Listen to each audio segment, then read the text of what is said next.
À l'heure tant attendue, 11 heures, le 11 novembre 1918, rien ne se passe, explique un correspondant de guerre américain. Pas de fraternisation. Les ennemis se dressent hors des tranchées et se regardent en silence, accablés par le silence. Et puis on se rassemble pour manger, boire, fumer, pour chanter même et danser. La fin du cauchemar.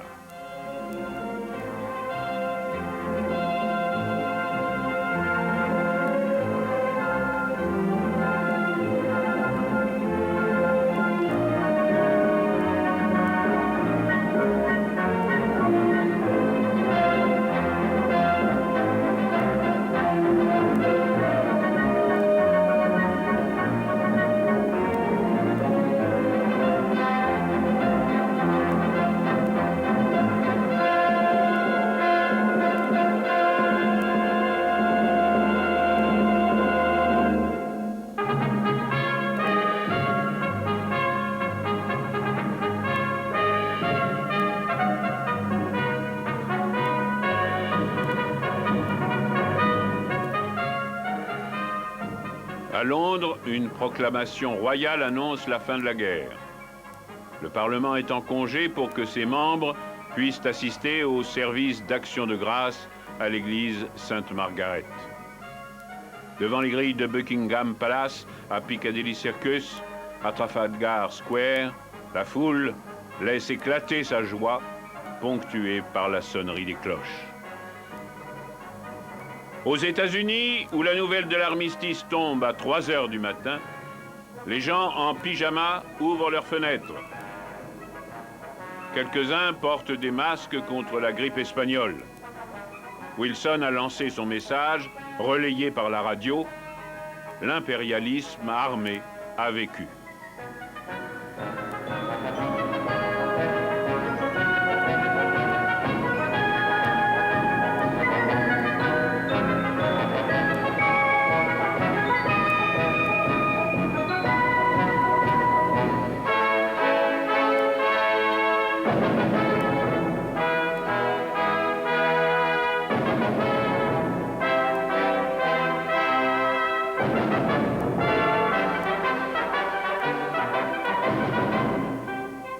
C'est à Paris que la joie explose le plus fort.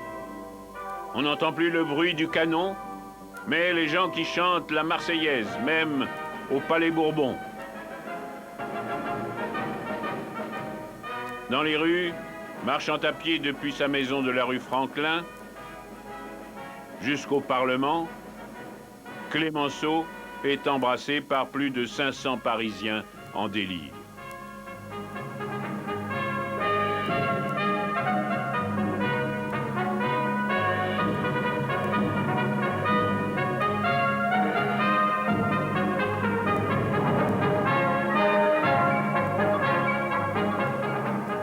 Ce jour-là, personne n'accorde de crédit à la déclaration désabusée de Lloyd George. Cette guerre, comme la prochaine, est une guerre pour en finir avec la guerre. Mais en aura-t-on jamais fini? Demande Clémenceau, sceptique. Pour les Français, la fin de la guerre, ce n'est pas la paix, c'est la victoire. Mais la victoire n'est malheureusement pas suivie par la paix.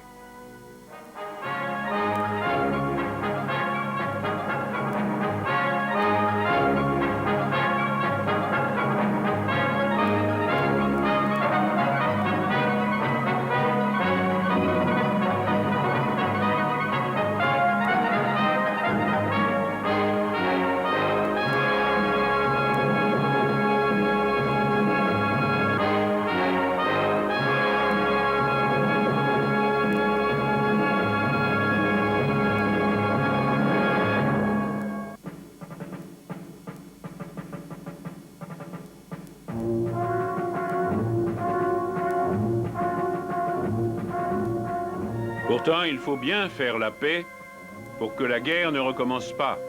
Les armées allemandes ont quitté les territoires français, belges et luxembourgeois.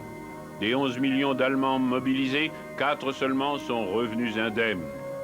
2 millions sont morts. Les survivants rentrent chez eux en héros.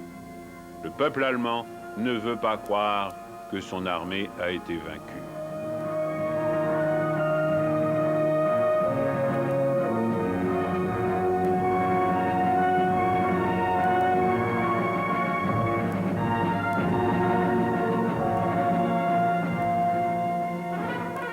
Les Français récupèrent leurs provinces perdues, l'Alsace et la Lorraine, annexées par les Allemands en 1871. Les autorités françaises se hâtent de revenir à Metz et à Strasbourg. Clémenceau et Poincaré entrent en calèche dans les deux villes pavoisées de tricolores. À Metz, on jette à terre la statue géante de Guillaume II.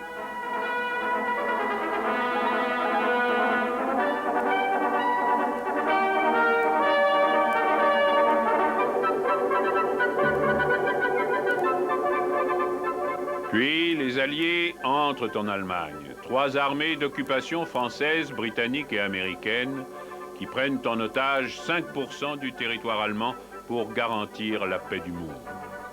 L'Allemagne a signé un armistice. Il faut maintenant la contraindre à signer aussi la paix.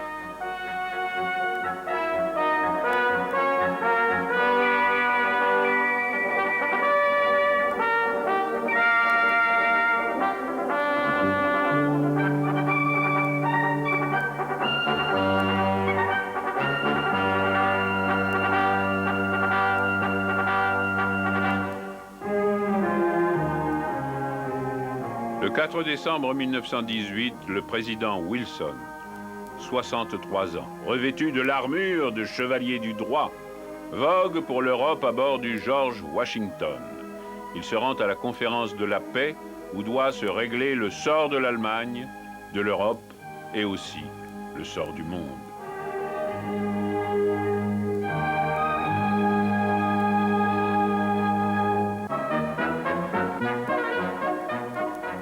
Le président débarque à Brest le 13 décembre. Il est le premier président des États-Unis à se rendre en Europe pendant la durée de son mandat. Il se présente à la foule comme une sorte d'évangéliste. Wilson est l'apôtre de la paix fondée sur le droit.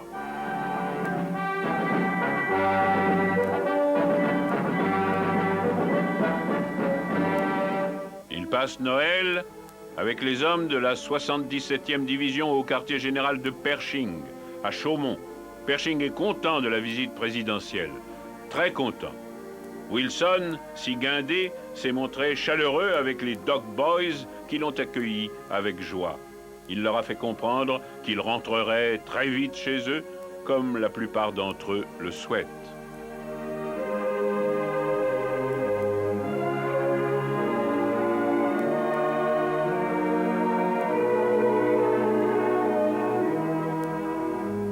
Le 26 décembre, Wilson traverse la Manche, il est à Londres. Les membres du Parlement s'étonnent que les républicains du Sénat, qui sont hostiles au traité, ne l'accompagnent pas. « Ne vous inquiétez pas, dit Wilson, je suis têtu comme une mule, j'imposerai mon traité aux États-Unis. » La traversée de Londres en calèche en compagnie du roi est un triomphe. Partout, Wilson connaît des succès populaires.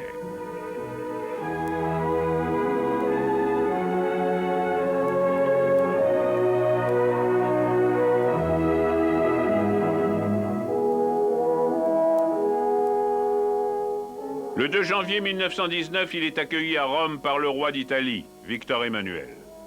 Les émigrants italiens sont très nombreux aux États-Unis et c'est la première fois qu'un président américain en exercice vient à Rome. Il est accueilli avec un enthousiasme extraordinaire. Il croit que le peuple approuve sa politique et les Italiens pensent que s'il leur rend visite, c'est qu'il défend leurs revendications. Le malentendu est complet.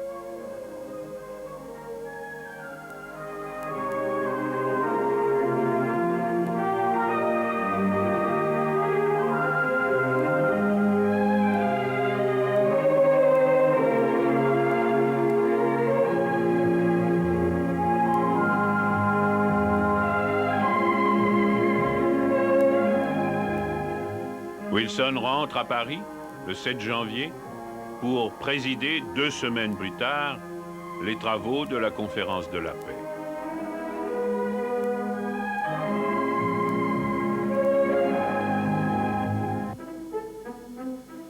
Dans l'Allemagne vaincue, les troupes d'occupation alliées occupent leurs zones respectives selon les termes précis de l'armistice.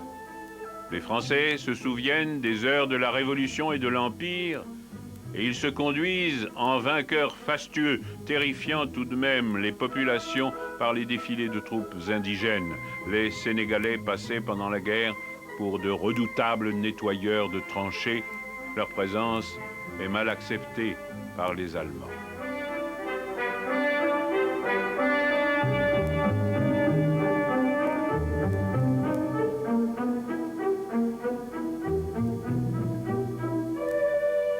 Cologne est la capitale de la zone britannique.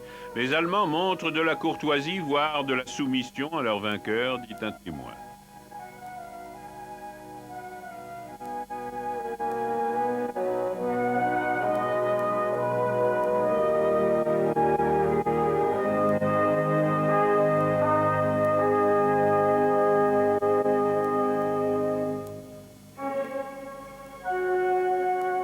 La flotte de haute mer allemande a cinglé sous surveillance vers les bases de la Royal Navy, où elle doit être internée en exécution des clauses navales de l'armistice. 5 croiseurs de bataille, 11 cuirassés, 8 croiseurs légers, 50 destroyers, plus de 120 sous-marins se sont rendus.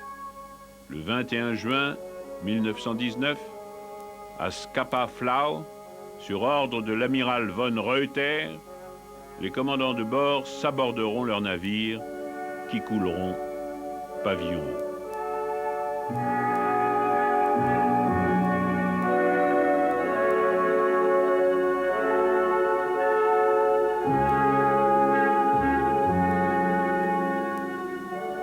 Le démantèlement de l'armée allemande se poursuit.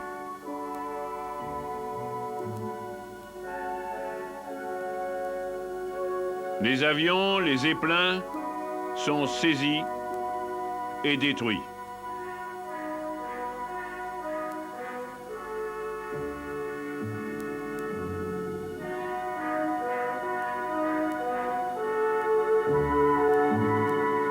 L'orgueilleuse armée du Kaiser a vécu.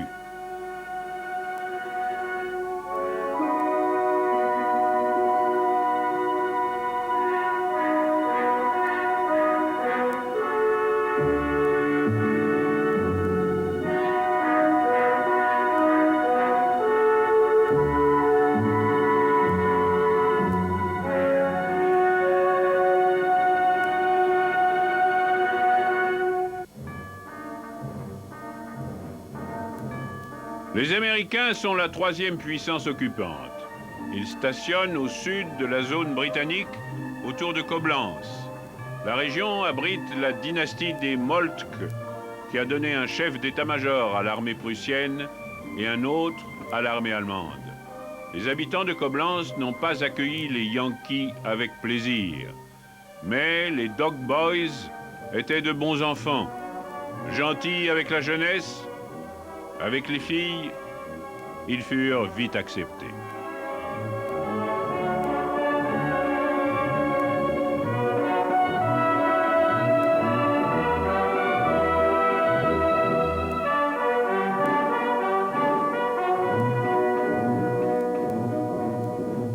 Les officiers américains aimaient la chasse avant toute chose.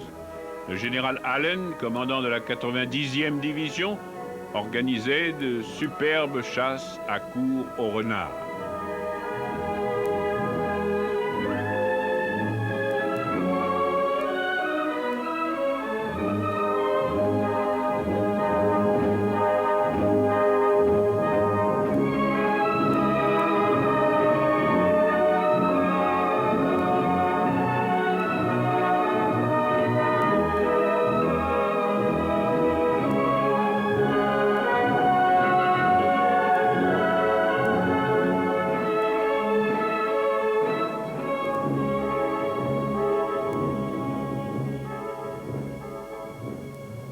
Les Allemands ne pouvaient qu'apprécier les antennes médicales alliées qui soignaient les blessés et les malades. Le blocus n'était toutefois pas levé, et si Churchill avait envoyé 6 bateaux de vivres à la population de Hambourg le jour de l'armistice, les autres villes n'avaient pas eu cette chance.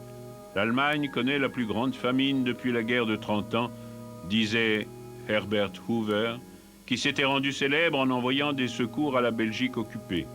Hoover attira l'attention du gouvernement américain sur les conséquences de cette famine.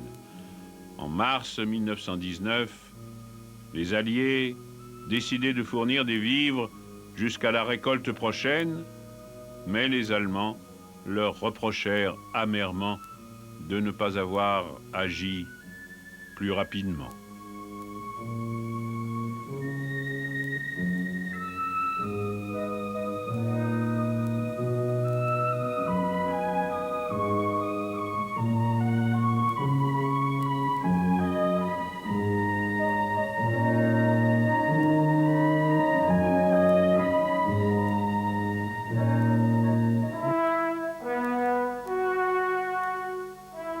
L'occupation dans tous les secteurs était assez stricte.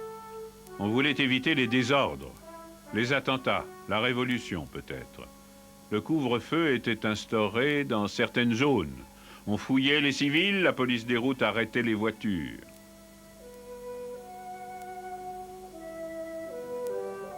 Les frontières étaient soigneusement gardées.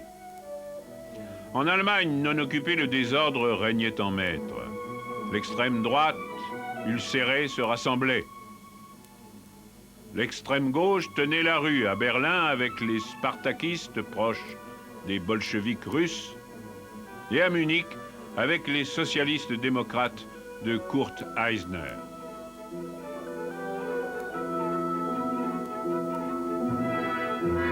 Ebert, un socialiste modéré, rétablissait l'ordre à Berlin à coups de mitrailleuses, pendant que s'ouvraient les négociations de paix. Au milieu de ces troubles, l'Allemagne se prépare à voter pour la première fois dans le cadre d'un seul État. Les sociaux-démocrates l'emportent.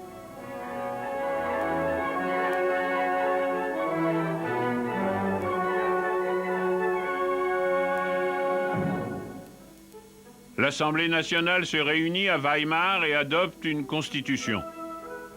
Wilson est très content. Il a trouvé des interlocuteurs légaux. Le nouveau chancelier s'appelle Scheidemann et le président Ebert. Ils seront les signataires désignés de la paix de Versailles.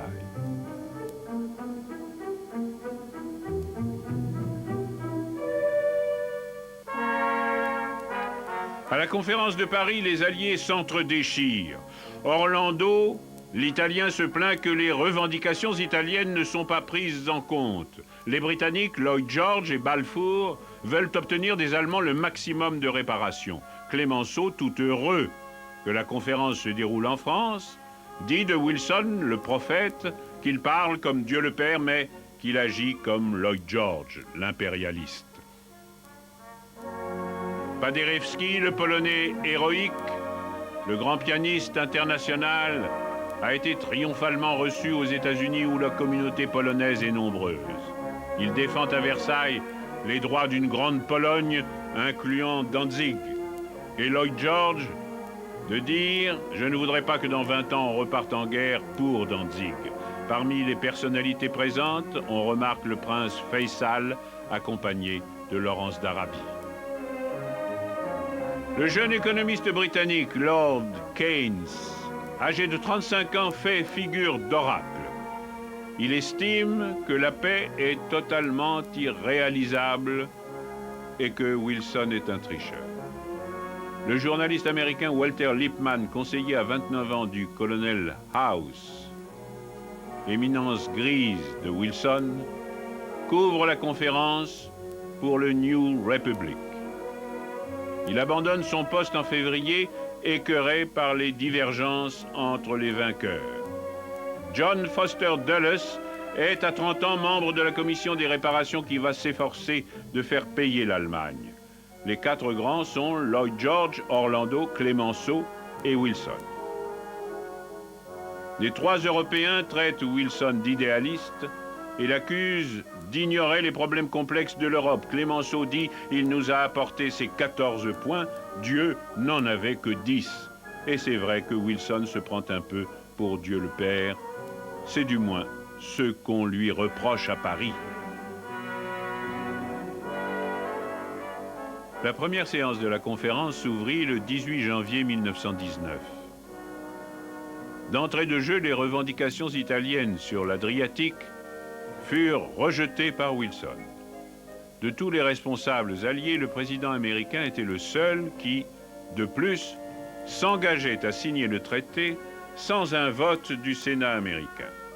Pour obtenir l'agrément des Alliés sur ce point, Wilson avait dû transiger dans d'autres domaines allant, ce faisant, au-devant des reproches futurs du Parti républicain. Le président travaillait cependant d'arrache-pied à imposer ses 14 points aux belligérants comme base du traité de paix. L'un des points les plus remarquables était la création d'une Ligue des Nations, dont la mission était de prévenir les conflits. À l'hôtel Crillon, les experts de Wilson s'employaient sans relâche à incorporer le projet de Ligue des Nations au traité de paix. Le monde entier attend la paix, dit le secrétaire d'État américain Lansing. Le président Wilson veut sa Ligue des Nations, je pense que le monde devra attendre. Le colonel House est le seul à soutenir à fond l'action de Wilson à Versailles. La conférence est une machine qui grince. Elle doit régler le découpage des territoires pour complaire à la fois aux revendications des belligérants et aux exigences des nouvelles nations. On discute de la Sarre, de Danzig, des Sudètes. Wilson, excédé par toutes ces revendications, retourne aux États-Unis pour un mois. Les Italiens se plaignent. On ne veut pas leur donner Fiume. Le 7 mai 1919, les Allemands sont reçus au Trianon Palace de Versailles. Ils sont introduits dans la grande salle. La délégation est conduite par le ministre des Affaires étrangères, le comte von Brockdorff-Rantzau, que Clémenceau apostrophe avec vigueur. Le moment est venu, lui dit-il, de régler les comptes. Les réclamations allemandes sont fort mal reçues. En particulier de Lloyd George, qui trouve insupportables les prétentions de Brockdorff. Les Allemands rentrent furieux à Berlin. Ils n'ont pu présenter aucune remarque, pour reprendre leur expression. Ainsi, prend naissance en Allemagne le mythe du diktat de Versailles que les Allemands présentent comme aussi éloigné que possible des 14 points du président Wilson. Hébert qualifie publiquement le traité de monstrueux. Le chancelier Scheidemann parle de l'assassinat d'un peuple. Brockdorff-Rantzau est naturellement de cet avis. Ils sont tellement indignés qu'ils démissionnent. Hermann Müller, le nouveau ministre des Affaires étrangères, et un obscur sous-secrétaire d'État, Johannes Bell, signeront à leur place le traité de paix.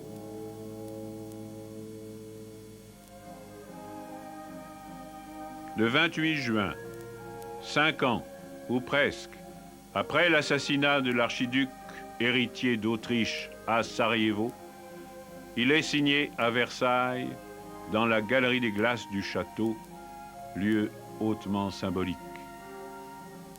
En 1871, Bismarck y avait fait proclamer l'Empire allemand.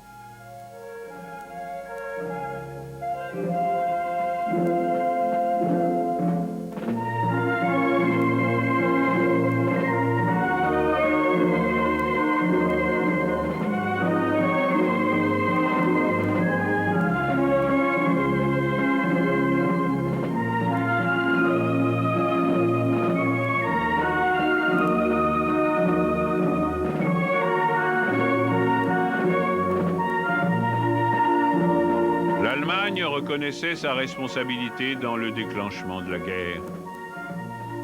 Elle abandonnait 70 000 km² et 7 millions d'habitants. Elle perdait en particulier l'Alsace-Lorraine, la Prusse occidentale et la Posnanie. Elle rendait toutes ses colonies. Son armée était réduite à 100 000 hommes. Elle devait payer d'énormes réparations, incluant les pensions de certains anciens combattants alliés. La paix était, en fait, le résultat d'une cote mal taillée. L'Allemagne était durement traitée, mais elle conservait toute sa puissance industrielle. De surcroît, sa constitution créait une unité politique qu'elle n'avait encore jamais connue. Elle était libre de penser à la revanche et de céder de nouveau aux démons du nationalisme. Les nouveaux États créés en Europe centrale allaient susciter un grand nombre de conflits que la Société des Nations se révélera incapable de prévenir. 65 millions d'hommes avaient été mobilisés en 4 ans de guerre. La signature de ce traité bâclé n'avait pas duré 1 heure.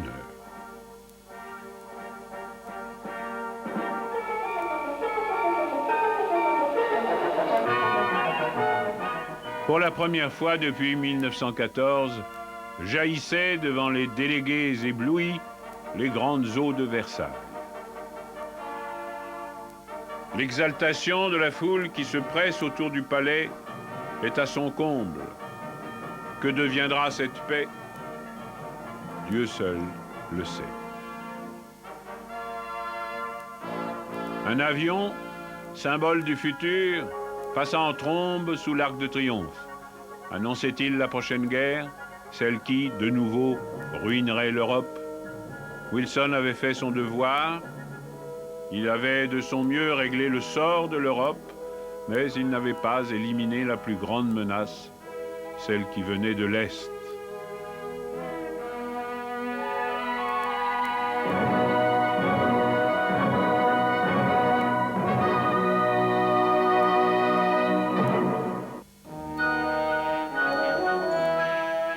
La guerre est finie, mais le roman de la guerre est perpétué par le cinéma, la photographie, les récits et les chansons.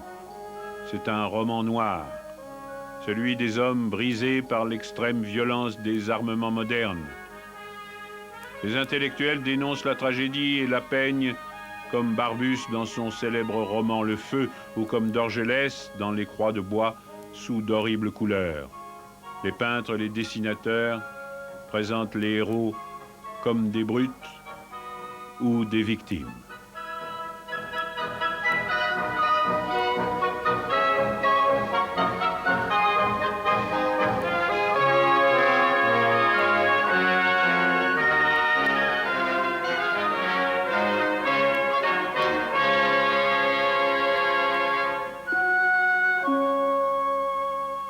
La confiance en la civilisation est morte à Verdun. Il y a eu trop de morts pour qu'on veuille à nouveau s'engager à fond afin de faire triompher de nouvelles causes. Les hommes sont conscients qu'ils ne peuvent dominer ensemble le monde, qu'il n'existe pas de plan raisonnable, que les démons sont lâchés sans qu'on puisse les maîtriser. Le bolchevisme, qui rend la paix de Versailles dérisoire, est bien là, en Russie. La révolution d'extrême gauche et la contre-révolution d'extrême droite menacent en Allemagne. Pour Churchill, il n'y a plus nulle part de respect du droit. Le nouvel état d'esprit est violent, chaotique, instable. C'est le véritable héritage de la guerre.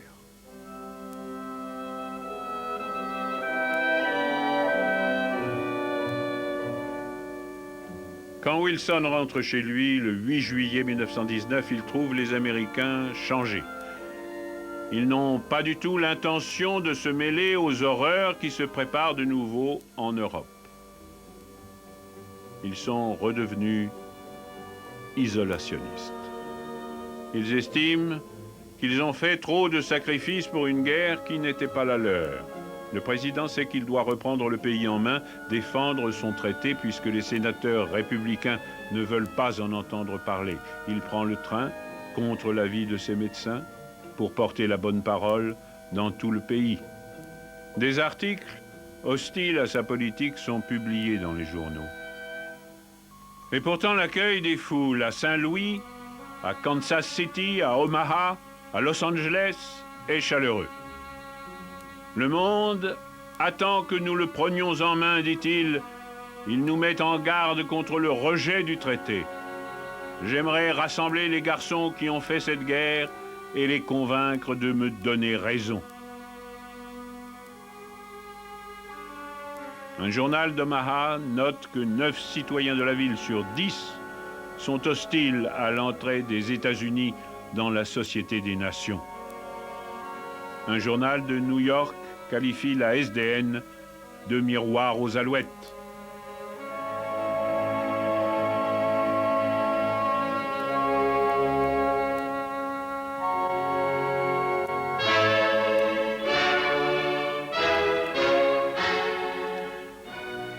Wilson prononce 40 discours en 22 jours. Il est terrassé par une attaque d'hémiplégie le 25 septembre dans le Colorado. La campagne est terminée. En novembre, le président est chez lui, à moitié paralysé, quand les sénateurs républicains parcourent sur ses traces le pays pour dénoncer le traité et fustiger la Société des Nations.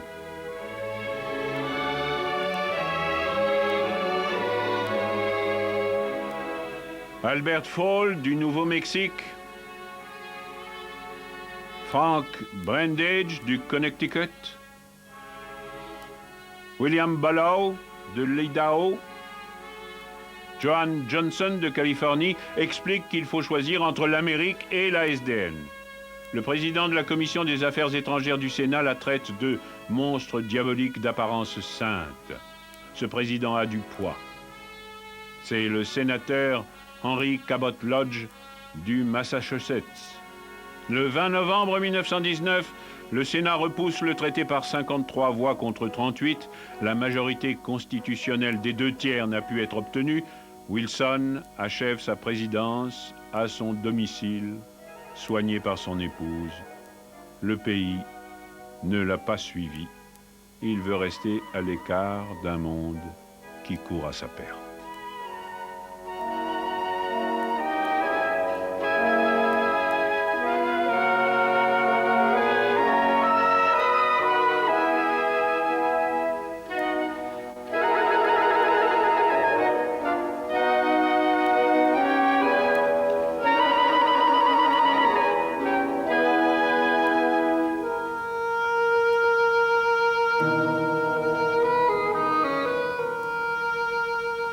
Les citoyens des États-Unis d'Amérique ont très peur du bolchevisme sur leur territoire. Dans les villes où ils habitent, dans les usines où ils travaillent. Le ministre de la Justice, Michael Palmer, exploite cette peur et dénonce les complots communistes, les projets d'attentats et de manifestations violentes. Il déclare suspects les réformateurs sociaux, les syndicalistes et d'une manière générale l'ensemble des protestataires. Des suspects sont arrêtés, déportés, suspendus de leurs droits civiques.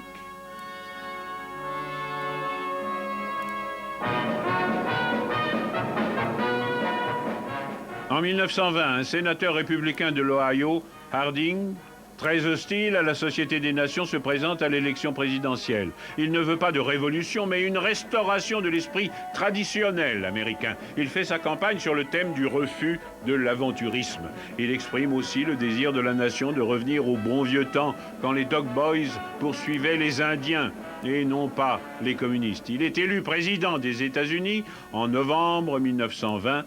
Avec lui disparaissait toute possibilité de garantie militaire en faveur de la France. L'Assemblée de la Société des Nations se réunit à Genève en 1920 en l'absence des États-Unis. Les hommes politiques tentèrent de rétablir par la négociation ce qui avait été brisé par la guerre, de faire en somme comme si la guerre n'avait pas existé. L'Assemblée, avec beaucoup de bonne volonté, chercha à prévenir les conflits. Elle n'y réussit pas. Les régimes fascistes et nazis allaient s'entendre pour dominer l'Europe et réduire à néant l'œuvre de Wilson.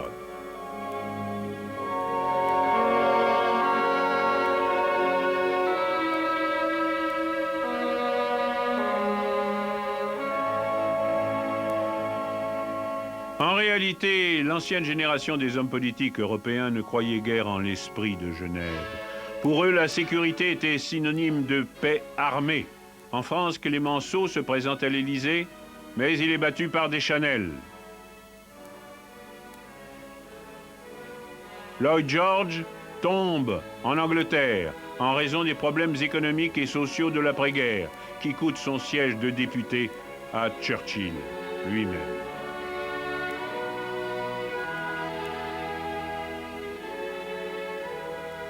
Le président du Conseil français, Aristide Briand, essaie, mais en vain, de contraindre l'Allemagne de payer les réparations. Le président américain Harding estime pour sa part que si l'Amérique a refusé d'être membre de la Société des Nations, elle garde un rôle mondial et doit l'assumer. Pendant sa présidence, plusieurs traités sur le désarmement sont signés pour sauver, croit-on, l'ordre du monde. En 1920, le monde n'a plus rien à voir avec ce qu'il était en 1914, mais les risques de guerre sont toujours présents, comme les risques de révolution dans les pays européens.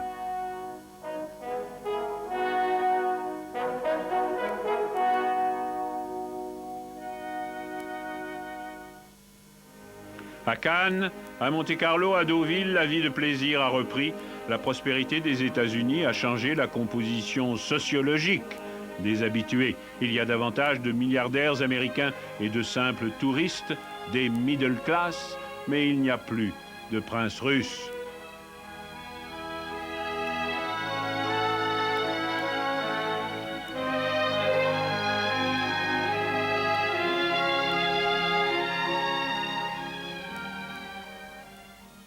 Des villes entières ont disparu sur le front occidental. Elles ont été rasées par les obus et les bombes. Arras, Verdun, Reims sont des champs de ruines. Comment le monde n'aurait-il pas changé? La reconstruction tarde, il y a des pertes irrémédiables. La France du Nord et la Belgique sont dévastées. Les Allemands, avant d'évacuer leur position, ont fait sauter à la dynamite les puits, les voies de communication. Ils ont détruit les usines, inondé les mines. Les sans-abri se comptent par dizaines de milliers.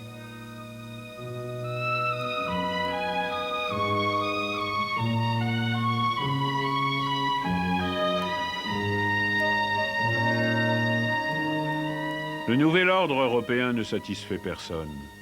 La contestation est générale.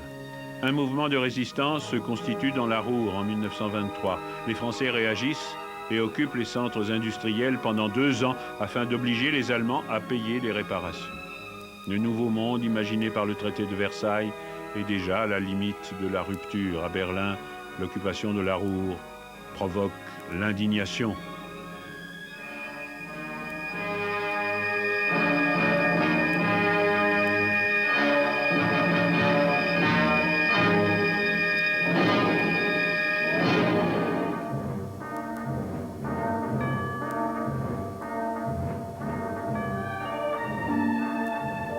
D'autres nations s'agitent. Les Italiens envahissent Fiume, que la SDN ne veut pas leur donner. Les Roumains marchent contre les Hongrois et les Grecs veulent s'en prendre aux Turcs.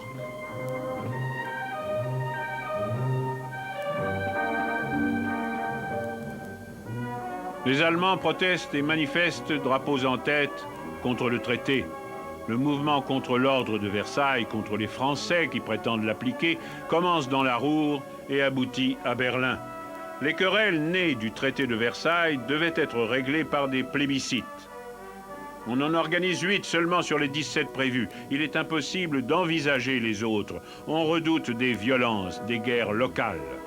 Les affaires sont traitées par un mélange de force et d'intrigue. Les nouvelles frontières tracées par les Alliés sont toujours contestées, même si elles ont fait l'objet d'un plébiscite. L'Europe sans passeport n'existe plus, hélas. On contrôle tous les passagers, on refoule les étrangers. C'est l'Europe de la haine.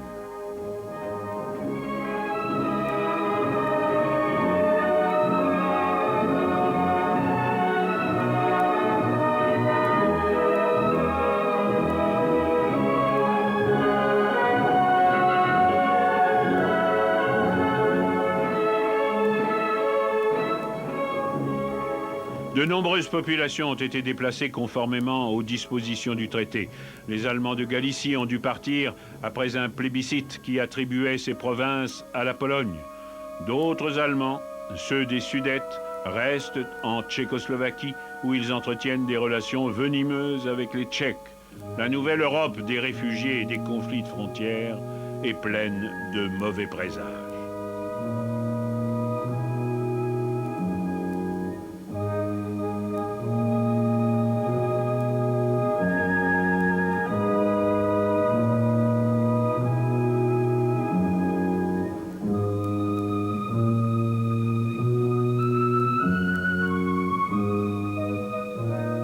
La Russie est la première victime de la guerre.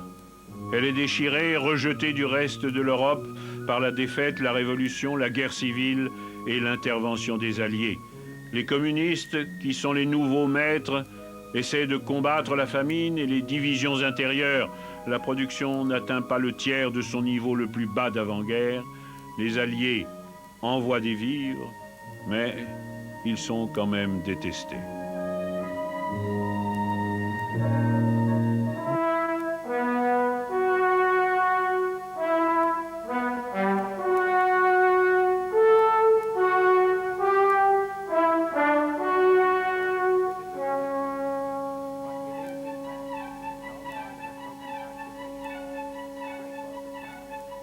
En 1923, la santé de Lénine décline.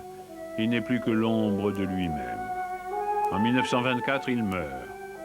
Le secrétaire du parti, Staline, capte l'héritage par des manœuvres à droite.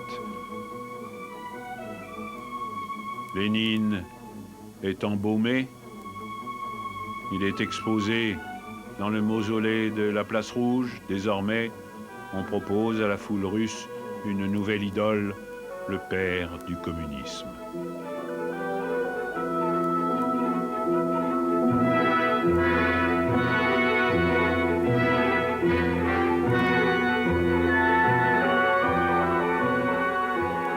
La contagion communiste menace toute l'Europe.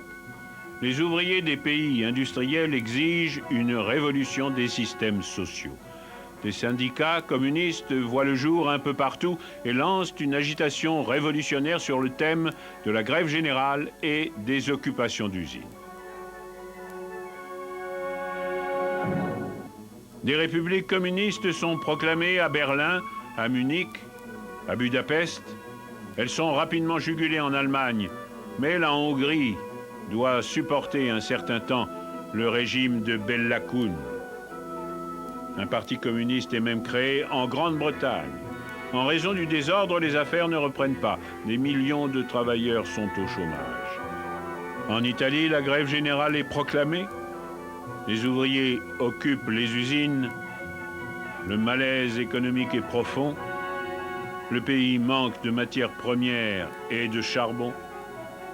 La reprise ne vient pas. La situation sociale est explosive.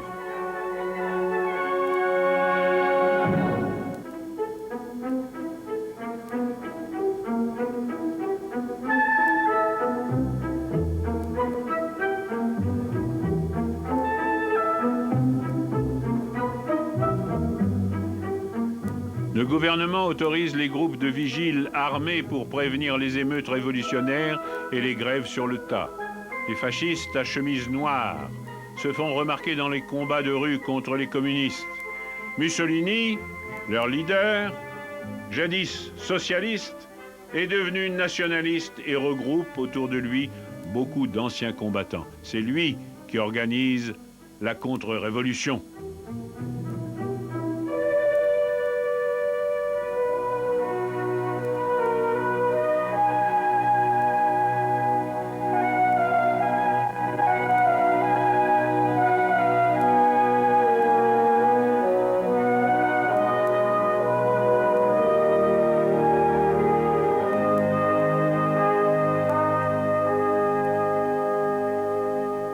Le gouvernement italien ne peut venir à bout des fascistes.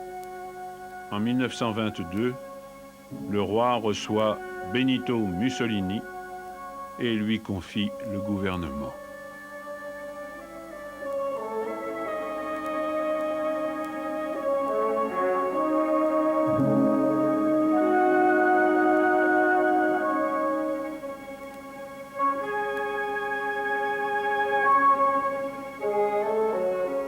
La contre-révolution triomphe également en Allemagne.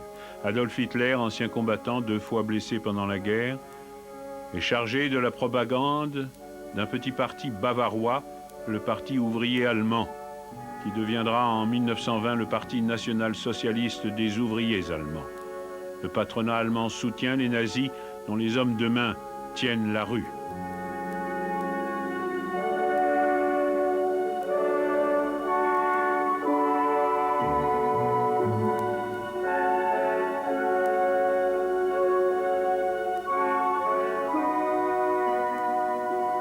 La droite gagne aux élections allemandes de l'après-guerre. Elle offre à l'opinion publique en bouc émissaire de la défaite les communistes et les juifs.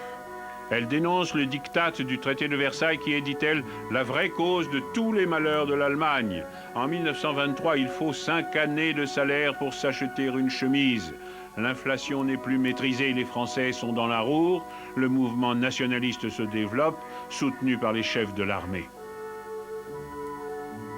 Pour rassembler tous les Allemands, le général Ludendorff s'associe avec Hitler et exécute un putsch le 8 novembre 1923 à Munich. C'est un échec. Mais le parti nazi en sort renforcé. Ludendorff représentait le passé, mais Hitler, hélas, l'avenir. Il écrit un livre en prison qui va plonger l'Europe dans le malheur. C'est Mein Kampf, Mon combat, qui sera lu par des millions d'Allemands.